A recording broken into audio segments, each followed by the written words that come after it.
financial burden of illegal immigration. What are some of the major components here, and is there anything the president can do? Well, the president can do a lot. Over the past 2 years, he has opened up that border. We have had unprecedented illegal immigration in the 2 years that he has been in office. And this is costing the American public a huge amount of money.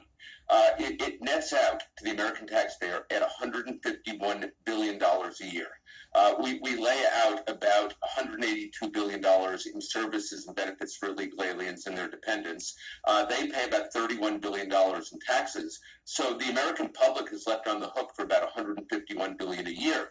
The majority of that, by the way, comes out of state and local budgets. The federal government pays about $66 billion. State and local governments who never asked for this, who have no control over the border, they are the ones that are picking up most of the cost for education, for healthcare, for the essential daily human services that are provided to illegal aliens and their families. Ira, so you have the tax implications, which are obviously significant.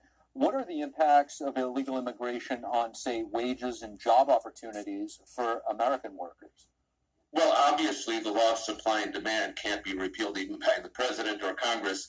If you flood the labor market with a lot of workers, and it particularly hurts workers at the lower skill levels of our labor force, it drives down wages. If you are going to bring in lots of people whose skills match people who are already struggling to keep their heads above water in this economy, then it is going to make it even more difficult for them to get the wages they need to take care of their families. So it disproportionately impacts poorer Americans. The president keeps telling us that he's the champion of the working class American, but what he is doing in immigration policy is precisely the opposite. He is putting them further behind the eight ball here because, it's not people sitting on Wall Street who are competing for jobs with the illegal aliens who are coming across. It's the people working in blue-collar jobs, the ones who are already struggling, and this is just making it so much worse.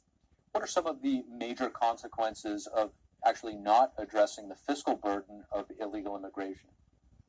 Well, obviously, you have state and local governments now that are struggling to make ends meet. California just had to cut its budget by, I think, 3.5% for this coming fiscal year.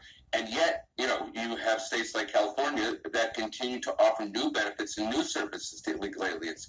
So while the federal government is responsible primarily, you do have state and local governments that have decided they're going to be sanctuaries for illegal aliens, they're going to protect people, and in addition, they're going to offer benefits and services that really aren't essential. Increasingly, states are offering in-state tuition benefits at public universities and colleges for illegal aliens. California, it wants to extend Medi-Cal, which is essentially the state version of Medicaid, to every illegal alien in the state. So they keep piling on the burdens. And it's not surprising that California, by far, has the greatest share of the burden. So it just makes it more difficult for these already struggling localities to provide the basic services that citizens require right now. Ira Melman, thank you for joining us. I really appreciate your perspective.